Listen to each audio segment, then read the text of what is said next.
you? What is wrong? Kom, skjelt oss sitte noen fire.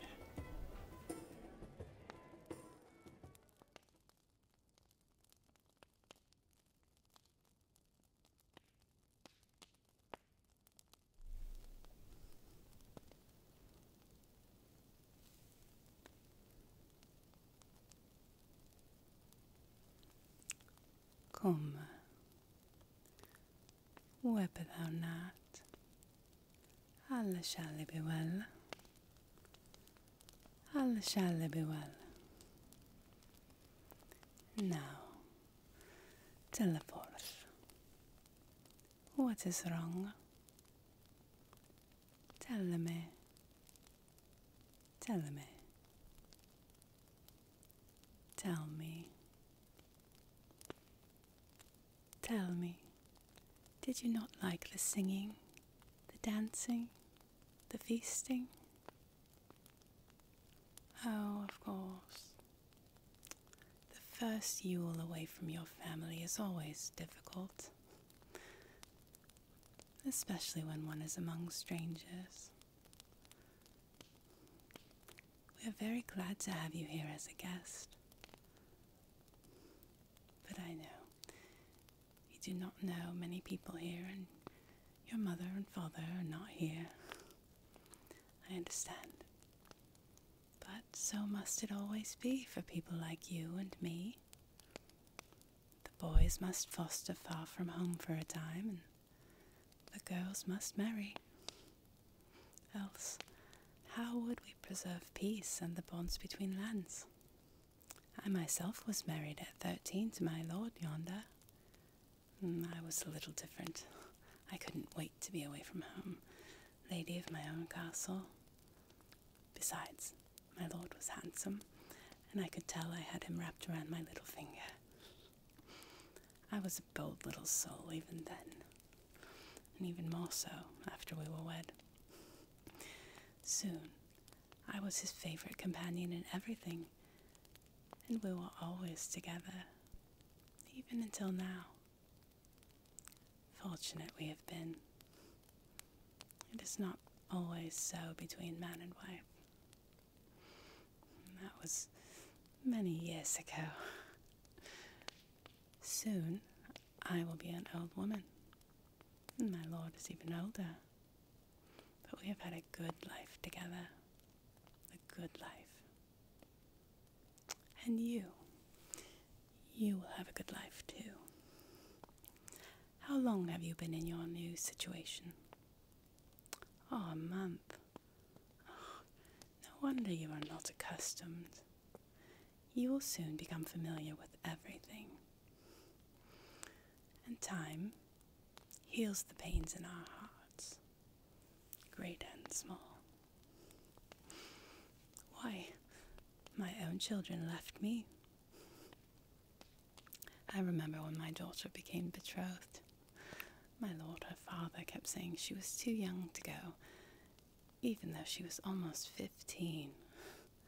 Fie, my lord, I said, a great girl like that, she is most likely itching to have her own home and husband. And she does very well, or so I hear. I do not expect to see her again. She lives very far away and has her own busy household to manage. My son, that was a little different. Do not tell, but I admit, I cried. He looked so small sitting on that big horse. He was so excited about everything he would do and learn. He did not even look back. But sons return. Oh yes, he is here. Do you see that tall young man over there, talking and laughing with the pretty lady? That is his wife. She came here 2 years ago to be wed to him, and now she expects their child. For this reason they are so happy this Yule. And your age? No, I would say you are too old for these tears, but it is Yule. You have journeyed far, and you are tired. I tell you what, for tonight, just for this one night, you will be my little child, and I will be your mother.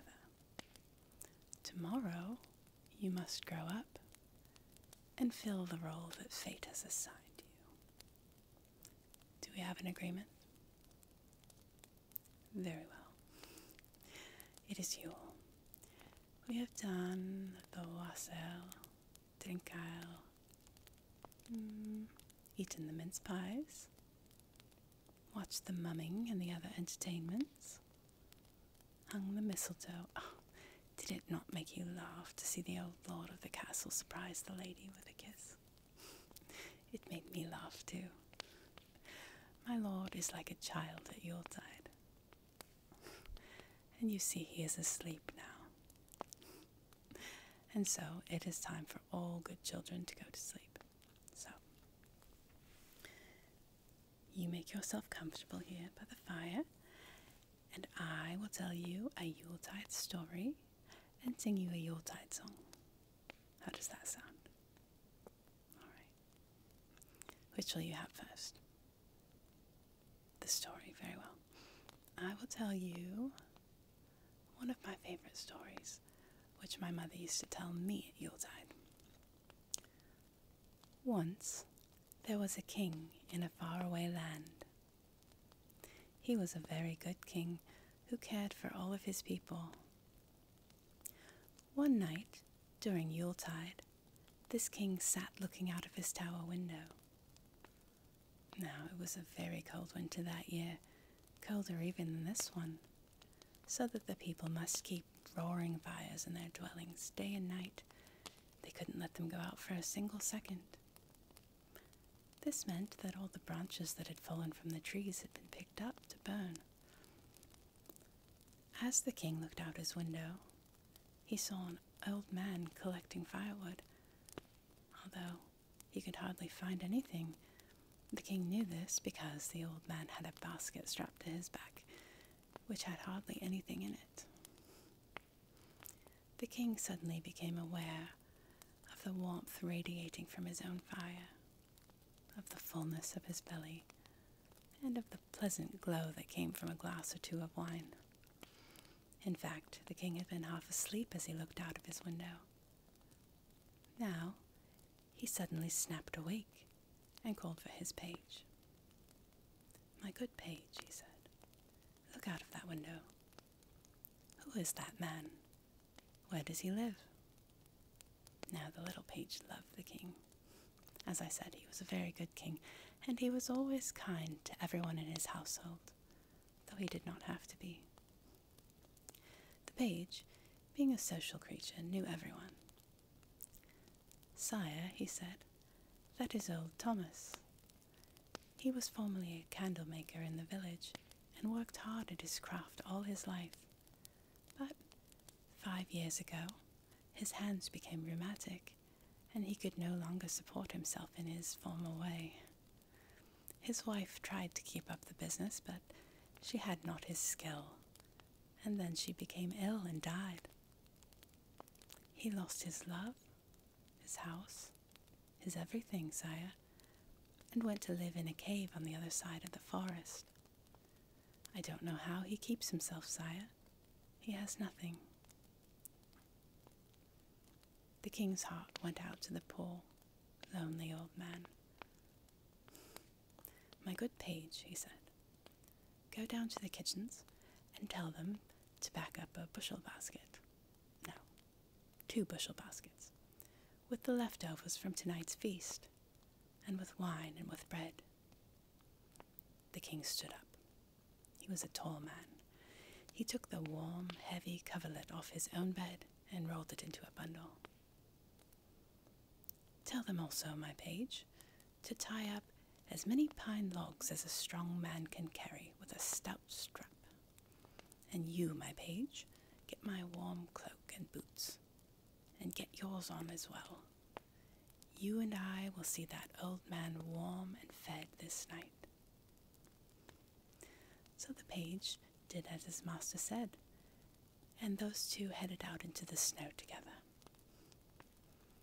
The night grew colder, and they walked farther and farther through the vast forest.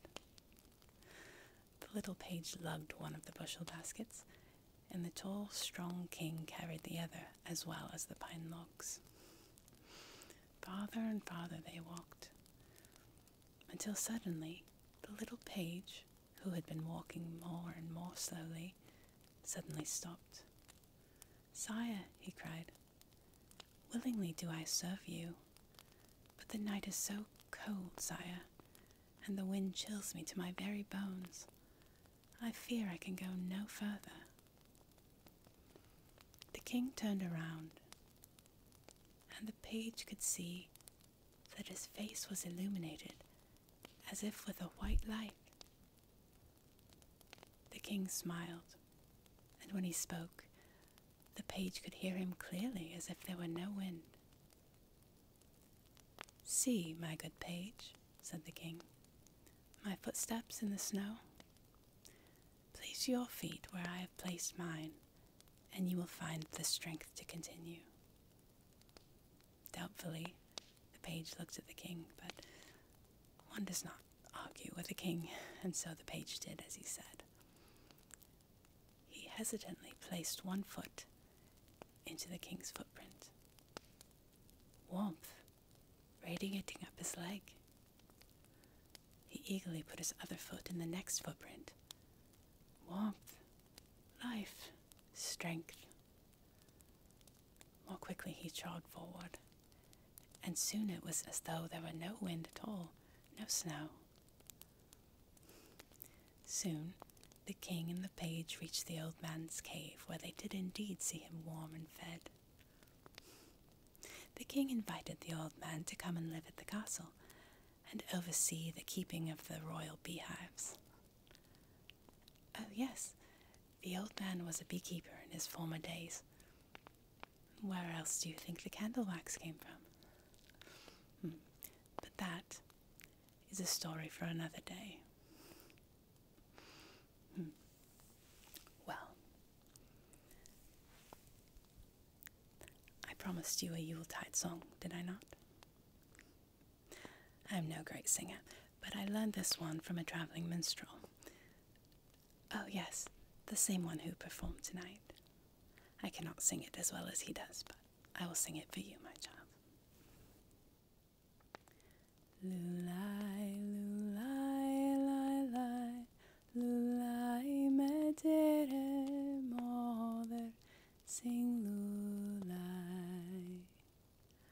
Als sie lie on Yule ist nicht alone in me longing, without sie so a well versicht, might hear child rocking. Lulai, lulai, lai, lai, lulai, medere, mother, sing lulai. The maiden world without in song, her child asleep to bring, her child him thought, shedded him wrong, and bar his mother sing. Lulai, lulai, lai, lai, lulai, medere, mother, sing lulai. Sing now, mother, sighed the child, what shall to me befall? Hereafter one I kom till eld, for sådan modre sol. Lulai, lulai, lai, lai, lulai, medere, mother, sing lulai. Svete mother, fire and fre, sitter så I breide laud og lule med and sing som watler ta. Lulai, lulai, lai, lai, lulai med dere moder, sing lulai. Svete sonne seidskje, whereover should sing, visste nerjet nor of the but Gabriels greeting. Lulai, lulai, lai, lai, lulai med dere moder, sing lulai. Egret med godly on his neck, on the side, oh, Hail Mary, Hail full of grace, God is with thee, thou barren child, mercy. Lulai, lulai, lai, lai, lulai med dere, moder, sing lulai.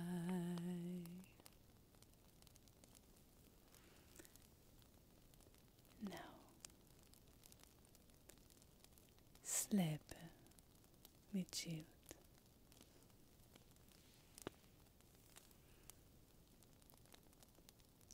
Släpp